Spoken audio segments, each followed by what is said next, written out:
welcome to another podcast episode from Elaine's Literary Salon. I'm your host, Jeffrey James Higgins. I'm a suspense and thriller author and the owner of Elaine's Restaurant and Salon, which has become a hub for authors in the Washington, D.C. area. My background looks a little different today. It's because I'm too lazy to go into the office. We're doing a virtual interview today with a really talented and successful author and someone I've been looking forward to having on this podcast since we chatted together, I guess, back at BoucherCon a few months ago. Mm-hmm. Carter Wilson is a USA Today and Publishers Weekly best-selling author of 10 psychological thrillers known for their intense emotion, tight pacing, and haunting twists. His books have received starred reviews from every major trade publication, have been optioned for film and television, and his 2025 novel, Tell Me What You Did, was selected as a national monthly pick by Barnes & Noble. It's a big deal. In addition to his fiction, Carter is a creator and host of Making It Up, a podcast featuring unscripted, revealing conversations with fellow writers about the creative process. He's also the founder of Unbound Writer, a company devoted to helping writers find their voice through coaching, immersive retreats, and online classes. A seasoned public speaker and natural interviewer, Carter is known for his dynamic onstage presence and his deep curiosity about the craft of writing. He lives in Erie, Colorado, and travels frequently to speak at conferences, moderate author panels, and lead writing workshops. You can visit him at carterwilson.com and unboundwriter.com. Carter Wilson, welcome to Elaine's Literary Salon podcast. It's good to have you. Man, it's so good to be here. And yeah, we met at BoucherCon, and just a little background for the listeners, no moderator showed up to our panel. And the two guys who are podcast hosts, you and me, we immediately jumped in because we're like, we know how to lead a conversation. I totally remember that. Yeah, it was fun. I mean, we both fell into our natural state, right, of just sort of taking charge and having fun with it. I mean, when you in your bio, I said, your curiosity about the craft of writing. I feel exactly the same way. There's nothing I would rather be doing than chatting with a good author about how they connect a story. Yeah, totally. And it's funny because I evidenced that in you at that panel. It's like you were immediately asking interesting questions. We weren't the moderators, but you jumped in and you didn't say well, tell us about your latest book. You started asking about how their mind works, which is I'm the same way. That's why I started the podcast, because I find writers fascinating if you kind of can dig a little bit into kind of beyond what they're normally asked. Well, that's the thing, right? When it's beyond what they're normally asked. If you're a successful writer, you do shows all the time, your interviews, you're going on the road, you're doing book tours and book signings, and people always ask you the exact same questions. So I find that sometimes writers come in and they have these pre-packaged answers, and they're interesting. And sometimes people do want to know that. I tend to ask people real quickly at the end about their process and things, because I'm curious about how people actually write, but. It doesn't go deep. It doesn't go into what their actual connection to this kind of magical world that they work in. And right. It's so interesting. And there's no given, what drives me nuts, not to go too deep in the weeds here, but what drives me nuts about, and one of the impetus is why I started my own podcast, was you have these interviews where people ask you questions, and maybe they are interesting questions, but it's just a check. Right? I asked that there's no follow-up. There's no oh, it's weird that you said this. That caught my attention. And that's why you and I don't write questions down, because we know we're going to have things because we're naturally curious that we're interested in about each other. Oh, I can't believe you said that, because that is literally the one thing that I always tell people when I do it. It's that the lack of a follow-up. There'll be a question, and the author will say something really provocative or just crazy, and then right. the interviewer moves on to their next question on their list. It's what about that? What about the guy just mentioned the bodies in his basement? Could we maybe hear a little bit more about that?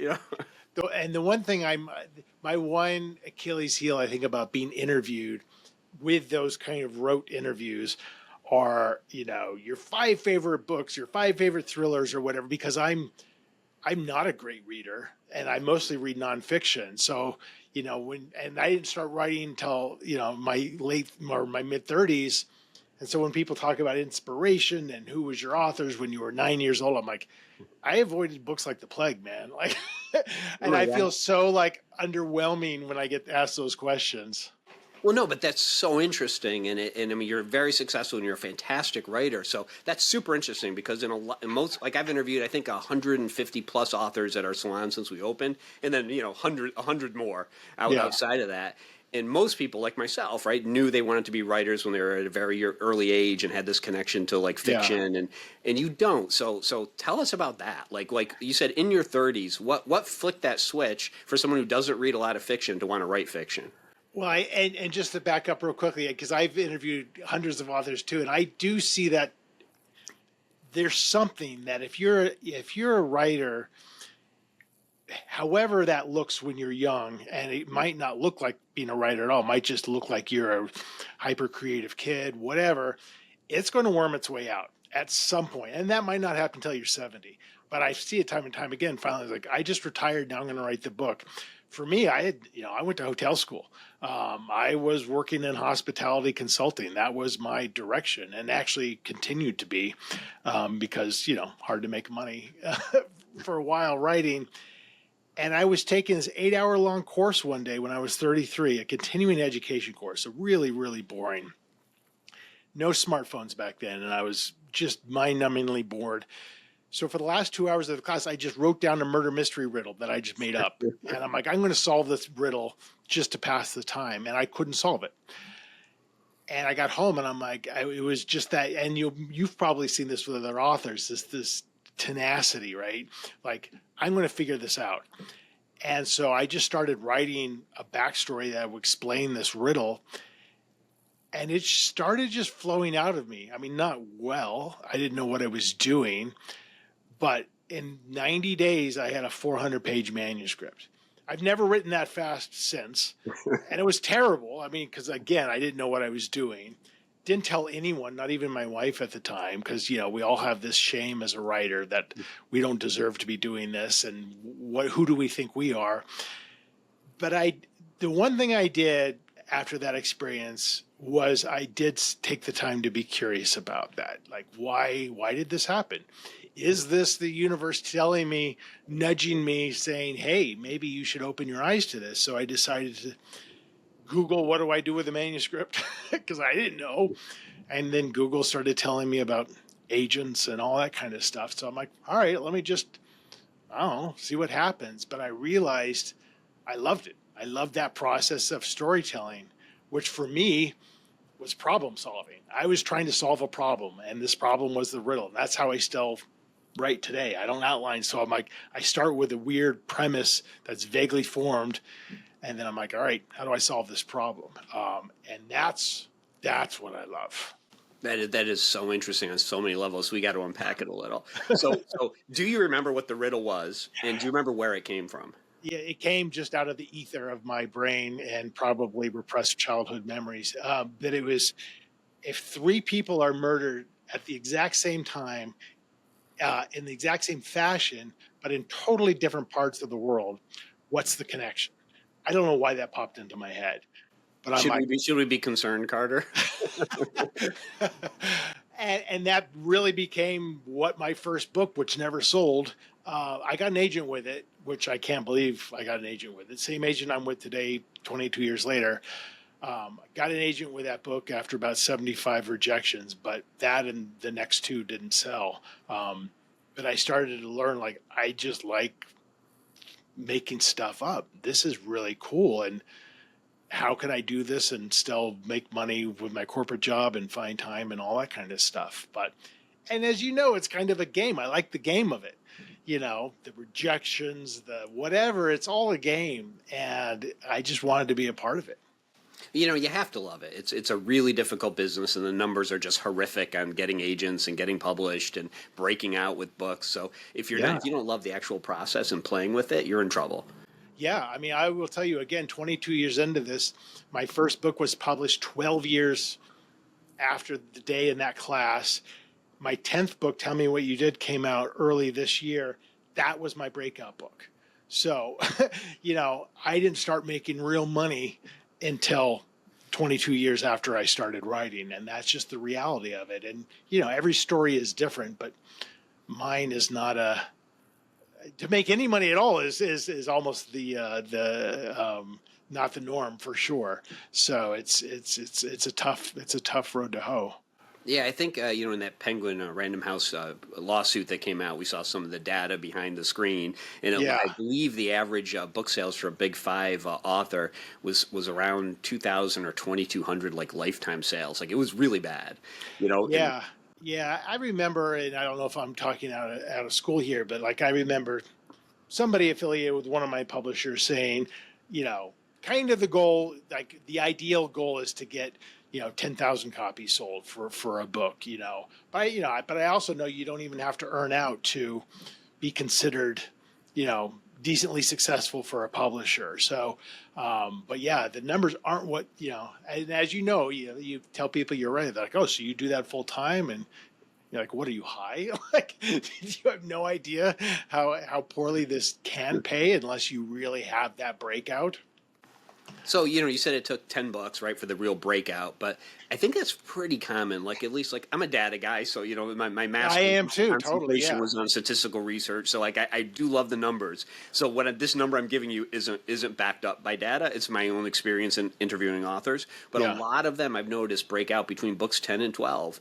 And I Oh, think the interesting. reason for that is it takes about that million words, to really like you can be good, but really to master the craft, and Yeah. also to play with different things and work through it and become get to that level, and also to get your name out there enough and to learn the business, right? It's a hard business. Totally.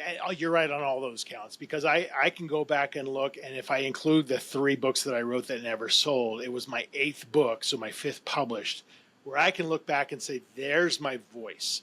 It took me all those books, and that's the voice that I have today. That's a Carter Wilson book, if you can see that.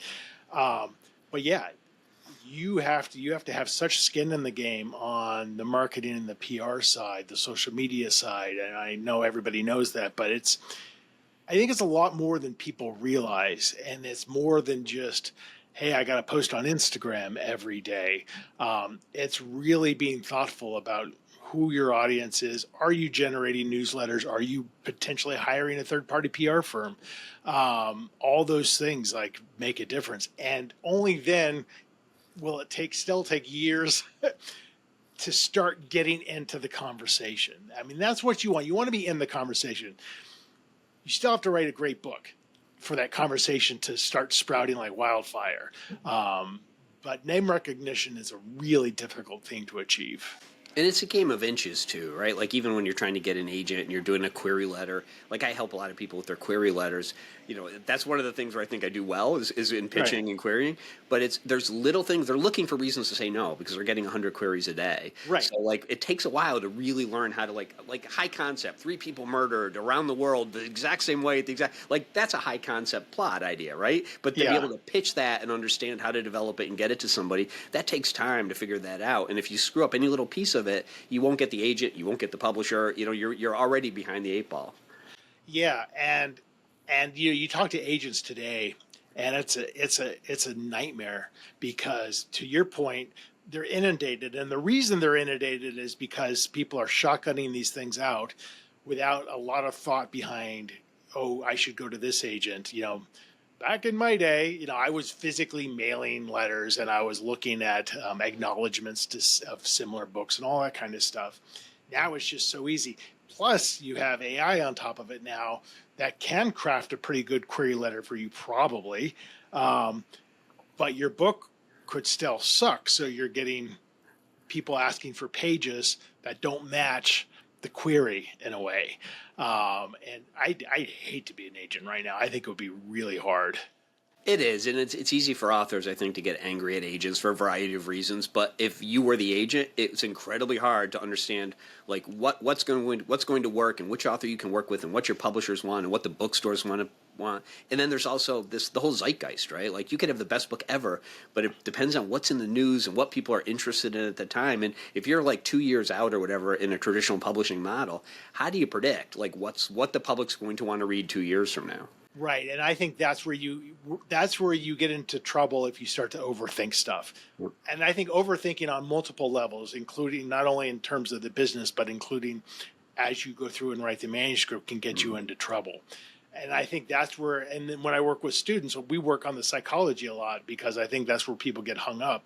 It's got to boil down to like, why are you doing this? Mhm.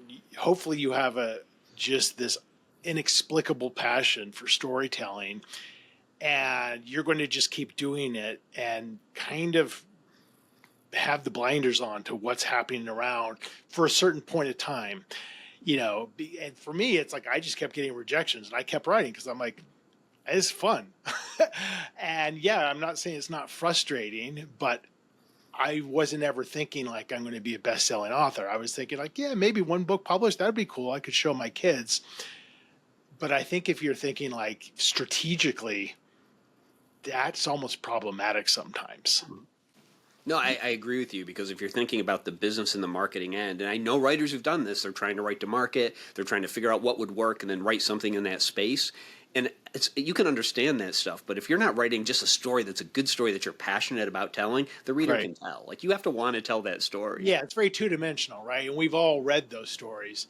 I was working on a manuscript for a student who's not published, and it was very competent. The writing was great, but it wasn't that interesting. And every character who came into the room, we had to know everything about them.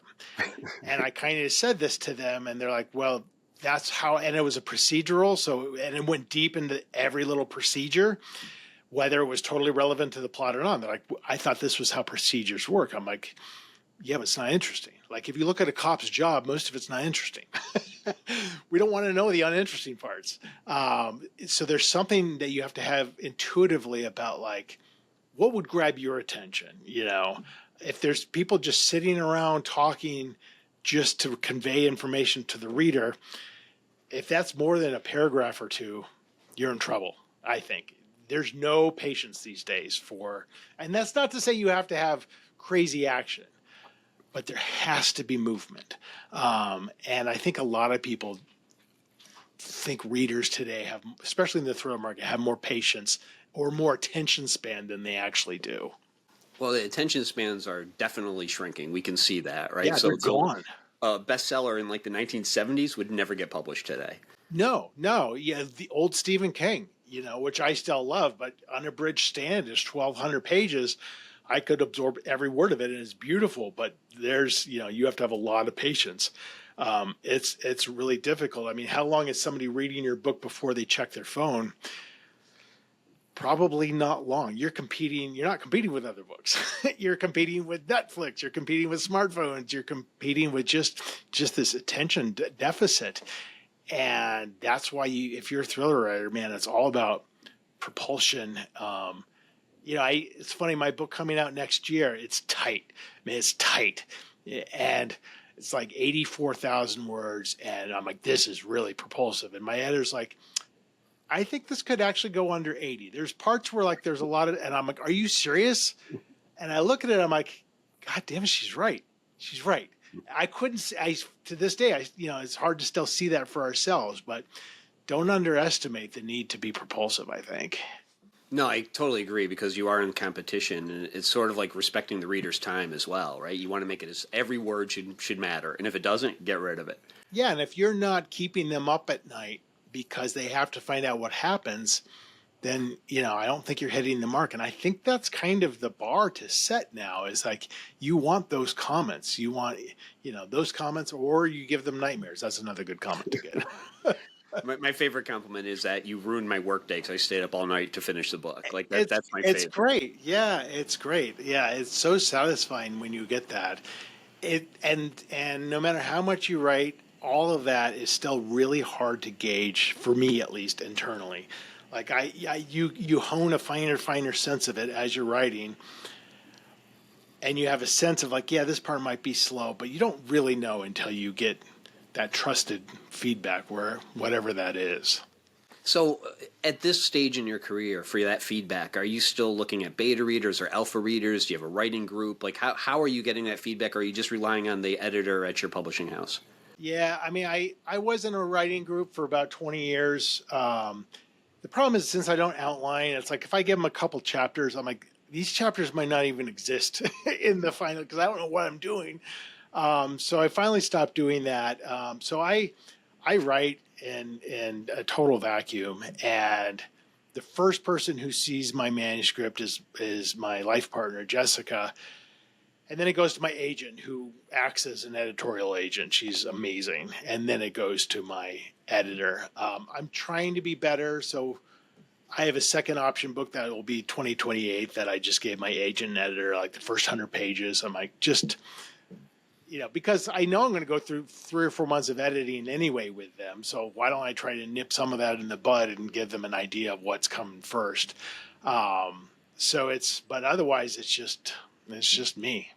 Do you worry about like giving a partial manuscript like that? Because I don't know. I mean, you can tell us how you do this, but for me, when I finish, I go back and I'm planting things and I'm changing characters and I'm making voice more consistent, and I do a lot of editing at the end. Like if I gave you the first half of my book as I wrote it, it would be even worse than it will be at the end. Yeah, for sure. And I think the relationship I have with my agent and editor, and I've been with my editor now for 6 books and the next 2. So we know each other. And so they're not looking for plot consistency. They're looking for, does this feel like a Carter Wilson book? And I think that has a lot to do with, like, is it a page turner? Are the chapters delivering what they need? Is it lean? Do I care what happens to the main character? So they know all the plot mechanisms might and will probably change. Because I've had pitfalls where I'd be curious to know the same from you. And certainly in your conversations with other authors, we all have a COVID book, right? That book that we wrote 2020, 2021, our brains were different then. And I think a lot of us yearned for something softer, something safer. For me, it was a place of nostalgia. So I wrote this kind of coming of age. It was a thriller, but coming of age, kind of a road trip book set in 1987. And it did not go over well with my editor because it was just different, and they weren't connecting, and it wasn't really a Carter Wilson book. And I know a lot of people who have those experiences. And it was the kind of thing where the pitch didn't really match what I turned in. That was just 2 books ago. So you still run into those issues. It's good to check in, I think. I'm learning to do that. So you have two parts of that I find super interesting too. Is the one is the pitch not matching, right? So it's like basically a promise you're making to the reader, what they would see on the back jacket copy, and then delivering something slightly different. How do you reconcile those to make sure what you're giving them is what they're getting? Because that's a quick way to turn off readers, right? If you're not giving them what they expect. Yeah, and the pitch to the reader is tough too, because you're not necessarily in charge of writing the back cover copy. You're approving it, but the back cover copy, it's like writing a query letter. There's a science to it, and it can often make it sound more propulsive than it is to get people to read it. Same thing with the cover art, right? And there's only so much you're in control of that. With the biggest problem I had with that book, and this is something I've learned about myself, is when I found my voice, I think that voice and point of view are really tied together. A lot of people will argue point of view should be whatever serves the book best. I think point of view should be whatever you're best at, what your voice is. My voice is first person present tense, and it took me a lot of books to figure that out. When I wrote this particular book, it was from the point of view of a 21-year-old female savant. And I'm like, I don't think I can get close enough to this person. So I wrote it third person past, and I made this person even more distant. So I rewrote it first person present. But by then, I think my publisher was already, they supported the book. They were great. But I think that they just didn't feel like it was the best book to put out at the time. And, I have no evidence to support this, but do you get less marketing dollars thrown at it if that's the attitude? And like I said, they totally supported it. They were great. But it didn't make much of a splash. So just going back a minute to the thing you said before that. So because you're not in charge of back jacket copy, you can also make promises to the reader in early chapters, right? Like in the tone and in the question Totally. in their mind. So how cognizant of that do you have to be when you're writing to make sure you're delivering on these? Because if they get to the end and you haven't delivered on things they expected, they're not going to be happy. I think it's one of the biggest problems today that I'm seeing with my students. So aspiring writers, especially in the thriller suspense market, because what they're doing, and it drives me nuts, is they hear about like, oh, immediately you have to grab them. And so then they write this prologue that's got all this crazy shit going on, which is fine. But it's a lot of times they're empty promises because then we're treated to 50 pages of backstory. Right. And they don't realize you grab somebody not necessarily with action. You grab them with tone, with mood, with atmosphere, with a pervasive sense of trouble or doom that could be just people sitting around for a page. But if there's this, it could be the weather. It could be lots of things that you can play with. But that has to be consistent throughout the manuscript.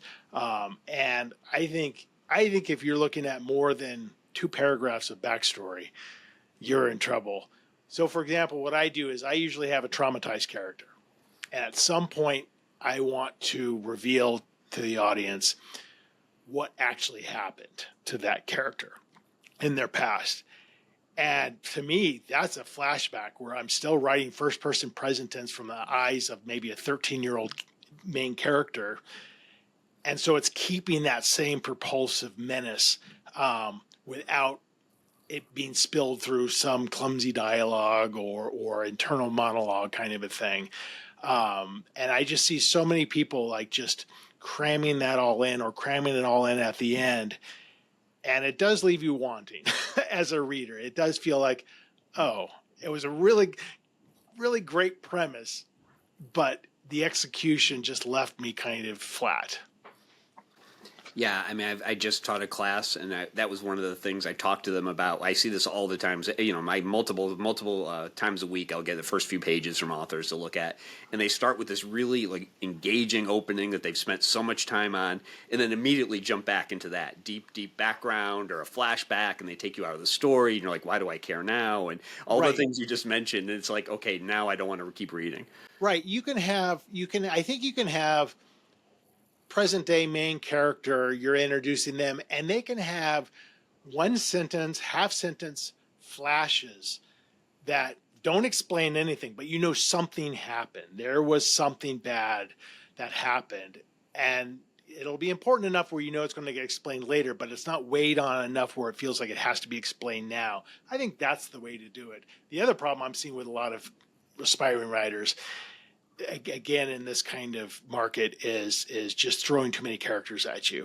I'm a huge fan of 1, maybe 2 points of view. I totally appreciate novels that can have up to 5 or 6 points of view, depending on what it is. But when we're introduced to literally 50 characters throughout the course of the book, and there's 8 points of view within those 50 characters, you're going back 100 years. You're asking way too much of the reader. It has to be so interesting to keep track of all of that. And if you get too many within the first 3 chapters, people are putting that book down, I think. Yeah, no, I think that's a great point. When you're doing this, like, do you think it's genre dependent? Like, you're writing psychological suspense, you're in first person, you're in somebody's head. That almost naturally tends to be for a shorter book, right? Because you have some limitations as opposed to like a bunch of point of view characters. So do you think what you're writing in is easier to write at a shorter level and with limited point of view characters? I think it is. I mean, I just love writing first person present, almost always a single point of view, maybe a secondary point of view that's 30% of the book and the main is 70% of the book. What's interesting is like Tell Me What You Did, for example, is a fat book, but the word count is like 84,000. So right in that sweet spot, but everyone thinks it's a big book. But I have a lot of short chapters. I have a lot of dialogue. So it's a very fast read, but it turns into a lot of physical pages. So I think you can have a substantial book written from that perspective and have it be super tight. And it's just, but I think the main thing with too many points of view, in addition to it being difficult for the reader, I think suspense and psychological thrillers need to be emotion forward, plot and character development aside. I think emotion, like how are they feeling? And if you're not spending enough time with any one character, you're not getting to that. So to me, it's like every page I have to know how my main character is feeling. And not that you have to say how they're feeling, but somebody should be able to pick up on the mood, and that mood should be pervasive, and that should make you want to be invested to see. You don't have to like them, right? But you should be invested to know what happens to them. I have a lot of people say, like, I didn't like your main character. I'm like, cool, man. But I wanted to see what happened to her. That's what I think you're trying to go for. So how do you balance like how much you want the reader to be curious or interested in the emotional journey of the character versus how much are you as a writer trying to evoke emotion in the reader? Yeah, I mean, you can be manipulative, right? That's pretty easy to do. I think it's dangerous if you spend too much time with them thinking about their situation or thinking about how they feel, because after a while it becomes, we get it, right? You always have to have, I think, movement happening and then you start to see like, oh, so a good example. So my character and tell me what he did as a dog, and they decide she's being stalked. She needs to just leave her house. And so she goes and gets an Airbnb rental in a remote part of Vermont. And, again, I'm not outlining, so I'm just picturing it. I'm like, okay, you take your dog there, and what do? You let your dog out to go into the yard. She does that, and I'm like, oh, what if there's not a fence? What if the dog runs into the woods? That hadn't occurred to me, but I'm like, of course that would happen. The dog's going to be fine in my mind, but all of a sudden I'm realizing like, oh, this is a great opportunity to freak the reader out. And I got emails from people saying, I'm going to stop reading this book unless you email me back and tell me the dog is going to be fine. And to me, it was just like an opportunity. I'm like, yeah, of course that would happen. And there's movement happening. And now your character's freaked out because for maybe even 10 minutes, she can't find her dog, but she's in this situation where she's being stalked and she realizes maybe he's here. Maybe he followed me here and took my dog. So I think when you feel those opportunities arise as you're writing, you just have to go for it. That's so interesting about the dogs, right? Because you can kill a kid, but you can't kill a dog, right? But I'm one of those readers too. Like I care for dogs so much that if I think where they're killing a dog in a book, I just can't do it. Like I don't want to put myself through that. And so I killed a dog. This is my dog confession story. I had a book. And the dog, it all happened off screen. You don't know who the dog is. You've never met this dog. It's literally two cops in a precinct saying, hey, we found this dog on the Greenbelt. It looks like it had been killed with a knife. And it was a poodle for whatever that's worth. And that was the extent of it. But it was really important that we established this. And the hate on Goodreads and the tags that said animal abuse and cruelty, torture. Wow. And I'm like, what? And so then I actually wrote an essay for Writer's Digest about why you can kill a dog. Because I'm like, the whole John Wick franchise is predicated on the death of a dog. But I've learned my lesson. I won't do that again. And I've killed kids aplenty, so it's weird. But I'm the same way. Like I don't, there are scenes in books, we all have our triggers that Mike, this is brilliant writing, but I'm skipping these pages because especially if it's like, kid stuff is tough, obviously, any kind of misogynistic, abuse, and I can appreciate why it's necessary for that scene or for the plot, but I don't put the book down. But I will skip pages sometimes because I'm like, I don't need that in my head right now. Are there other triggers in the back of your head that when you are writing that you'd want to put something in, but you want to avoid it just because you don't want the backlash?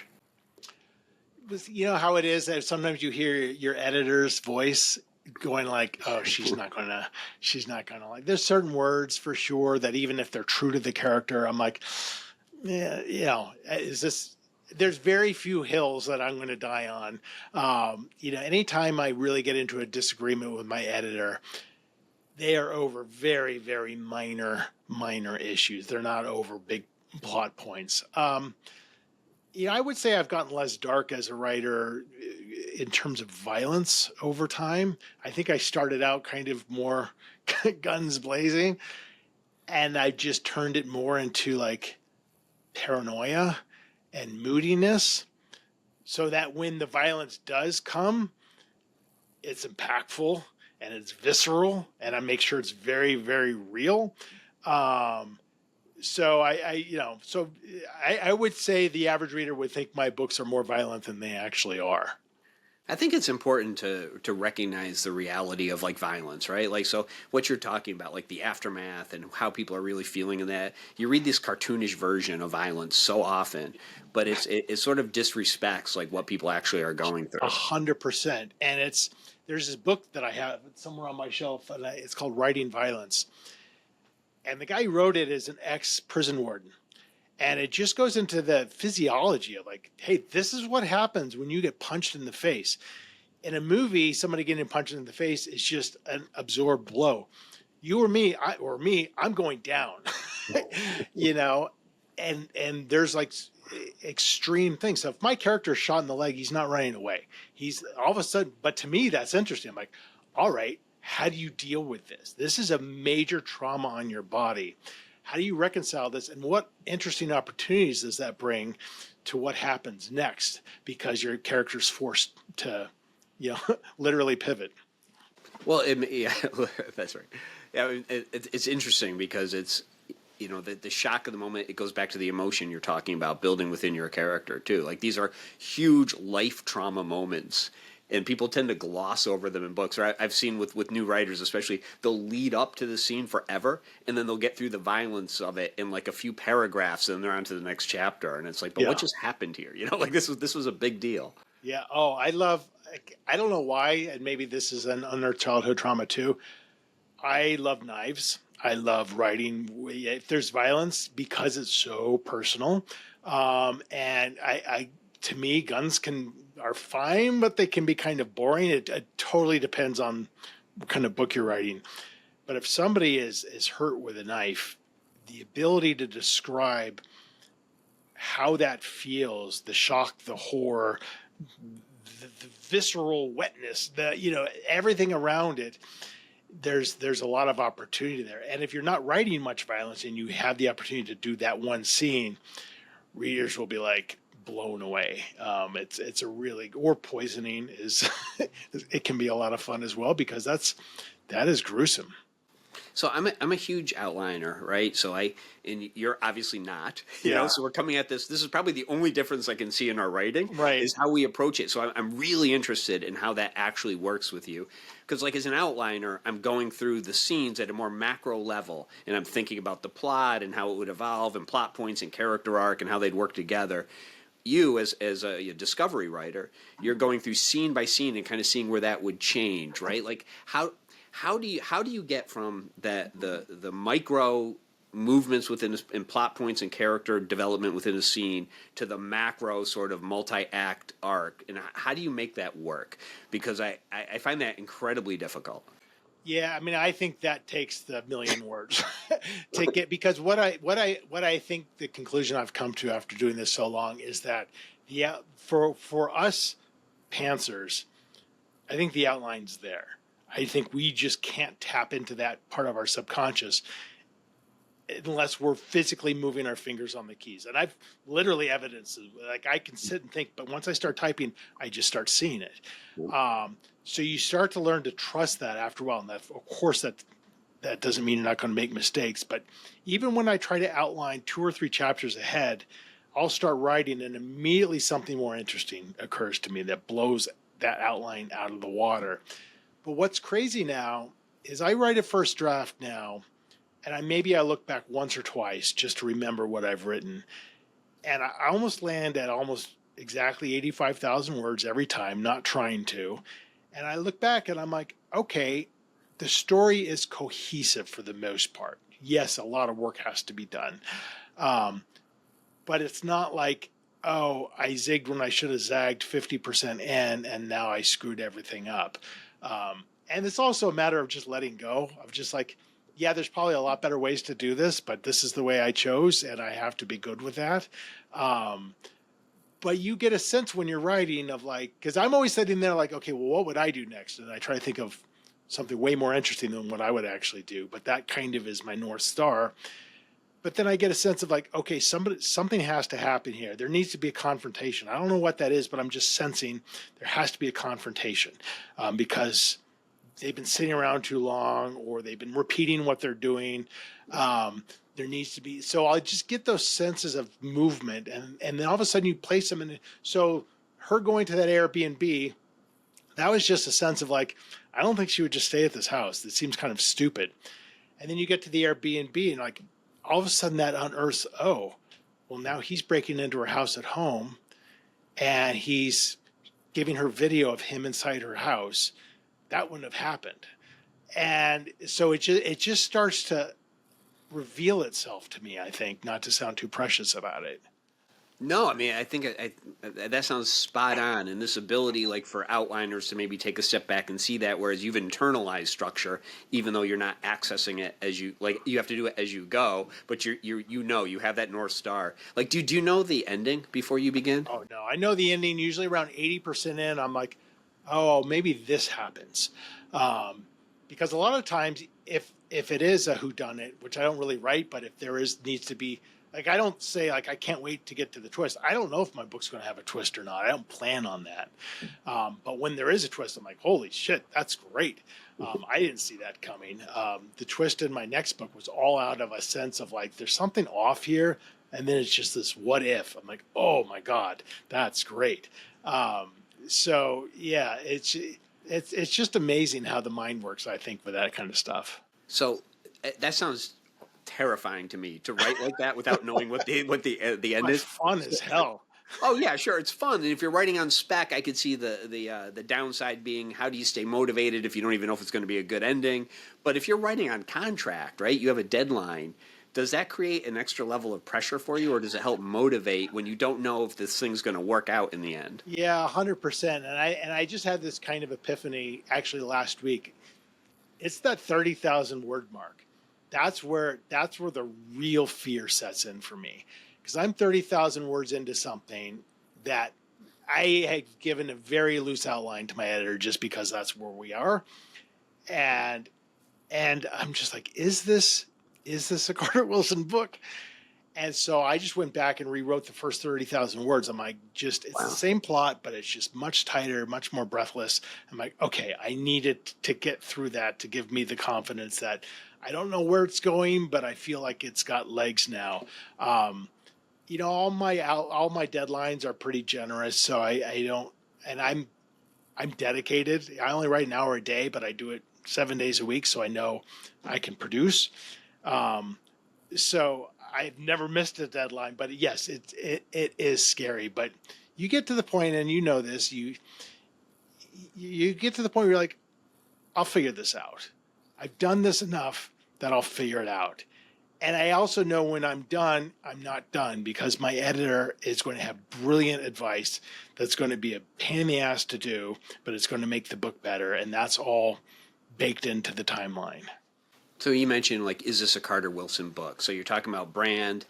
Are you talking, like, you mentioned your COVID book, being something that was which not quite the same thing because of the headspace that you were in. Yeah. Can brand be like the just pacing and point of view? Can it be the language that you use? Does it necessarily have to be like genre and subgenre or type of book? Like, can you take your voice and move it into a slightly different genre and still be on brand? Yeah, I think you can.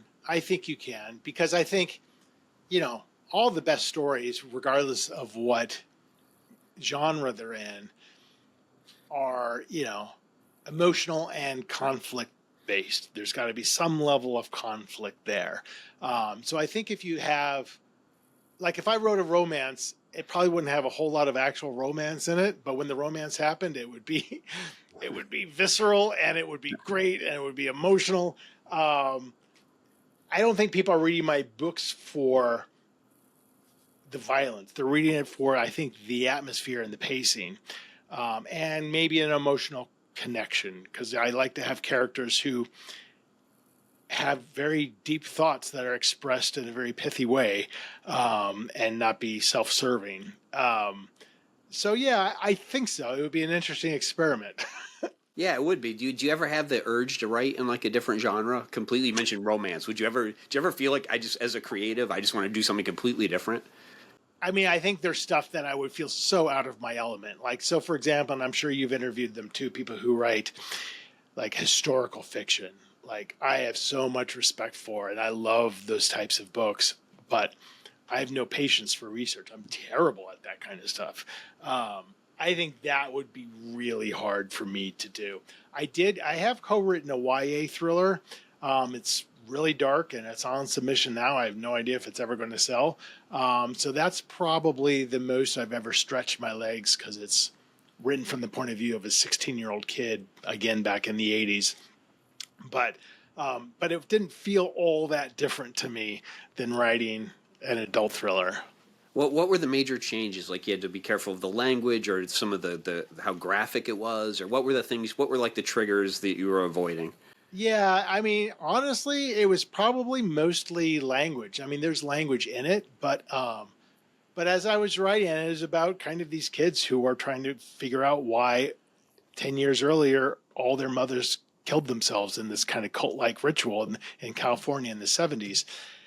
And so 10 years later, they're trying to investigate, kind of, they're coming together. And I'm like, I don't want to make this Scooby-Doo-ish, because these kids, it's very emotional. It uprooted their entire lives. So it still had that same emotion. It was about tapping into what I felt like when I was 16, and like maybe more emotional than an adult is, maybe more reactive to something, making more bad decisions, because you just don't have the life experience. But man, it was fun as hell to write, I'll tell you that. Is it hard to get back in that headspace? Because you mentioned the life experience, so you've changed, you've become more logical and rational. Your prefrontal cortex is fully developed, like you're able to do risk assessment. So you are a different physical person than you were when you were 16. Yeah, it was. I think the cheat code that we used, was that basically I wrote it in the year that I was 16. So I wasn't trying to pretend to be a 16-year-old today, which is, and of course we can all evidence through our own kids kind of what life is like, but it's not the same, obviously, right? So when you write about kids pre-technology, a lot of the technology we have today, I think it's easier, because it's just like, yeah, this is what we did. We just wandered, and which also lends itself great to a thriller. Sure. That's why I love the 80s for thrillers, because you're out on your own. Yeah, it's amazing how our life experience on a daily level for kids has changed so much, right? When I was a kid, you were out all day. My mom would ring a bell when it got dark. You knew at nighttime you were supposed to come home, but you were just out there on your own dealing with things all day. And that really doesn't happen so much anymore. Yeah, I just had this conversation with somebody yesterday about this exact same thing. I'm like, that's why it was so easy to abduct kids in the 80s. Like, you're just asking for it. Like, I don't even want to abduct this kid, but it's just so easy. I might as well. Now you're starting to worry me. Hey, so back to tell me what you did. So it's your 10th book, has really broke out. It's got great reviews. It was a Barnes and Noble selection. I mean, congratulations, by the way. It's a big deal. When you write something like this as your 10th book, was there something new that was really hard in this book for you, or was there something different? Or, I mean, I know you've got structure now and you've got this stuff down, but did you find like a new challenge when you were writing this thing? It's interesting, because this was the book that came off of that one that wasn't received as well, and that was also a 2-year process, and it was a lot of rewrites. It was just, I was spent. And I remember when I approached this book, I only knew the vague idea for a premise, like a 1-sentence vague idea for a premise. But I just had this, it was going to be an angry book. There was just, the tone was going to be one of anger, because I was feeling angry. I'm like, I just want to write a straightforward, in-your-face, angry book, because that's how I'm feeling. And there was, I don't know if it was different, but there was this massive freedom associated with that. I mean, there was like the F-bomb on line 2 of my editor's like, maybe not on line 2. But this woman was so angry, And I didn't even know why she was so angry, but I just fell in love with her because she was just so tough. And it's probably the fastest I've written a book in a long time. And so maybe that was a little bit different. I think what was a little bit hard for me were I have podcast transcripts throughout the book that all take place at one point in time, but they're peppered throughout. Just the feeling of it's really hard to write transcripts because you want that movement, you want the breathing room that you would have in dialogue, and you don't have that. And that was really tough for me. It just has got to be just as the conversation. There's no indication, maybe pauses or something like that. But that part was probably the hardest. So using that like epistolary kind of technique, was that something you thought about before? Or had you ever tried it before? I hadn't. In fact, it was funny. Like this, I had written it initially like it was like two perspectives, but they were from the same main character. One was a very frenetic first person point of view, and one was kind of almost her journaling. And they sounded close enough that it became confusing. So I changed that journaling into, I'm like, well, what if I do a transcript? I think I'd read, I think in one of Stephen King's later books, he had a transcript. And I remember feeling that was interesting because it's a great way to deliver information and making it look kind of official. And so I'm like, well, maybe I'll try that. And I'm like, oh, this is kind of fun, but it was definitely challenging. So how much as a writer do you have to like try new things to challenge yourself, to keep yourself interested and to keep that creative spark alive versus just making your life harder? I mean, I would love to hear this answer from you. I think writing is so hard. As joyous as it is, I think the physical act of writing has become easier. Because there's literally a muscle there, right? So if I know what I'm writing, my fingers fly. Whereas when you're first starting, it's like hand to hand combat, right? But the self-doubt, the second guessing, that never goes away. So I'm never sitting around comfortable enough thinking I've done this a million times. I don't need to, I need to find something else challenging. To me, the challenging is just, is this a story that I feel is really fresh and original and doesn't feel like it's something that you're seeing all the time? That's what's important to me. There might be a lot of similar beats in my novels, but I don't think it ever gets easier. I'm not looking to make things harder for myself. I mean, what about you? Yeah, no, I mean, I challenge myself with something new in every book, whether it's setting as a character or a different type of setting or multiple POVs or a historical element or whatever. I'm always trying something a little different technique like you did, something, I try to add something in there because I feel like you're adding tools to your kit, But and does that not pose the risk of being like, oh, this sounds so, I mean, because that's what got me into trouble, right? Was trying something different. And of course we want to broaden our skill set, to your point. But I also get scared that if all of a sudden I had a third person past tense 5 point of view book, which might be great, there would be red flags. So you do get a little pigeonholed. Yeah, and maybe a lot of that self-imposed. I don't know. No, I think you're right. I mean, and you're right because, your agent will tell you that, your publisher will tell you that, right? The reader has an expectation when they pick up your book with your name on it that it'll be a certain thing. I guess that's sort of why I was asking you the question before about can branding be more about your voice and can it move a little bit? Because I've made some of the classic errors of writing in a bunch of subgenres of thriller. I write suspense and thriller, and the one that's going out on submission now is has a historical element, and it's really a fantasy thriller. So it's something a little different. But I think you could read it and hear my voice in it, and I think it still has the hooks and the cliffhangers and the page turner. It's still one of those books. It's just slightly different. See, that scares me. Yeah. That's I mean, I just get excited. I usually write about what I tend to do is I write about things I don't know. That's what's interesting for me. I rarely set it in locations that I'm familiar with at all. Usually they're places I've never been to before or places I've make up. I don't write series, so I have whole new cast every time. So I think that's the challenge for me is who are these people? And that's also what's exciting for me. It's I get a whole new world to play in, even if I maybe have a little crossover territory with some of my earlier books. Man, that is challenge enough for me. Yeah, no, I hear you. I think we all go through the same thing. We're running out of time. I could just Yep. talk to you forever. Like I have a And billion things I'd like well, to you're going talk to be to on you. my podcast, so we can continue the conversation. Yes, I would absolutely love that. Why don't we just real quick? You mentioned like some things about self doubt and how that never goes away, and like what are some of the techniques you use as a writer to get to the end? Because I can't tell you how many young writers that I've talked to who just give up, or they go after the shiny object at that 30 to 35,000 mark that you were talking about. Yeah. That's when most people drop books because you get into that muddy middle, it gets hard, and then they think about something new and they move on. So like dealing with self doubt and the hard parts of your book, how do you get to the end? What do you recommend for a new writer? Yeah, I mean, it's what I do. I rarely look back. I know so many people who write 3 chapters and then they endlessly polish those 3 chapters. What they're not doing is they're not exploring the psychology of what they're doing. they're just saying, I'm not interested anymore. But they're not really saying, why am I blocked here? Because I don't believe in real writer's block. I think there's something happening that you're not facing, and you have to face that. Fear of failure, fear of success, whatever it is.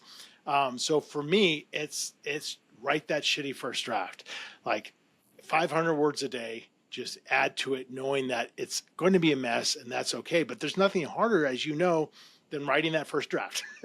Once you have it done, you have that momentum where you're like, okay, now I've done it. I can go. I might have to rewrite the whole thing, but I've proven I can do it. So it has to be that consistent practice, and that's how your mind develops. Your mind listens to consistency. It doesn't listen to motivation. It doesn't listen to the muse. It listens. It knows, oh, today at 8 in the morning is when I sit down and write. And you establish that long enough, your brain gets rewired to do that. And so it's just a matter of sticking with it. So how do you develop that writing habit? Because what that advice you just gave is something I tell every writer. Like it's Yeah. I think it's spot on. But having that consistent habit and being able to produce, how did you develop that? Yeah, I mean, for 30 years, I was in a corporate job. I just left a few years ago. So when I started writing, I'm like, I got to figure out how to do this, right? I was an executive. I'm working a lot. So I started my 1 hour a day. If you can't sacrifice an hour a day for something, then you don't have the passion for it, which is an okay answer too, right? Like that's a good thing to get through. And I still have that 1 hour a day practice, but 1 hour a day, 1 hour a day less of Netflix, maybe 1 hour a day less talking to your kids. I don't know. You got to make the decision. But for me, it's like 1 hour a day, 500 words a day. The math is easy. You can get a first draft done way less than a year. So, face the facts that, if it's not worth 1 hour a day, then it wasn't meant to be for you. It's a choice, right? So the priorities that people make in life. Do you want to watch it one more episode on Netflix, or do you want to write? Yeah. How many people work out an hour a day? Like, so I work out and I write. Those are 2 very important things for me, mental health and physical health. But it does mean that there are other things that I can't do. But that's okay, because you realize, like, maybe I didn't really love those other things anyway. I've got a final question for you, and this is one I've asked most of the people I've interviewed, and you've sort of touched on it earlier. But where do you think story comes from? And by this, I mean you have this magic where you're putting these marks on paper, and then these whole worlds are exploding in readers' heads, right? They're reading something different even than what you're writing. Every reader's experience is different. But where do these things that you're creating out of whole cloth come from? Yeah, I really think everything's based on some kind of emotional trigger. And by that I mean, when you think of something and you feel a reaction to it, whether you're reading something, whether you're watching something, it's almost like a dopamine hit, and it could be a negative dopamine hit, but you want to kind of recreate that. And it's like, when I think about story, I always think about what can I write that would make somebody have a reaction to it, because I like I'm watching a Netflix series and all of a sudden there's a great line. I'm like, that was the best constructed line I've ever heard. And it was so perfect for the moment. And then did you see her reaction to that? I want to be able to do that. So I think it all comes from a place of emotion, which is why I think the best storytellers are ones who have natural deep wells of empathy. I think if you read a book by somebody who doesn't have a lot of empathy, I think it becomes very mechanical, very plot driven. And you're like, yeah, think of like a James Bond kind of a movie. It's like, it goes through all the motions, but you're like, I didn't feel anything, but it hit all the marks. Those people who really know how to tap into other people's emotions, that's where I think the best storytelling comes from. Oh, I love that. I think that's spot on. Do you want to tell people if they're a writer and they're looking for help, you have this workshop you put together? Where should writers go for that? Yeah, I do one-on-one coaching. I have online classes and retreats. It's all at unboundwriter.com. And your podcast is terrific. It's on Spotify. It's on other. I listen to it on Spotify, but you have it on other platforms as well. Yeah, making it up. Yep. Same. Okay. It's just like this. We have very similar podcasts where we just shoot the breeze for an hour. Well, it's fun, right? There's really nothing more fun. I can talk about writing all day, and I know you can too. Yeah, I know. That's why I looked at the time. I was like, oh no, I wanted to talk about so much with you. I know.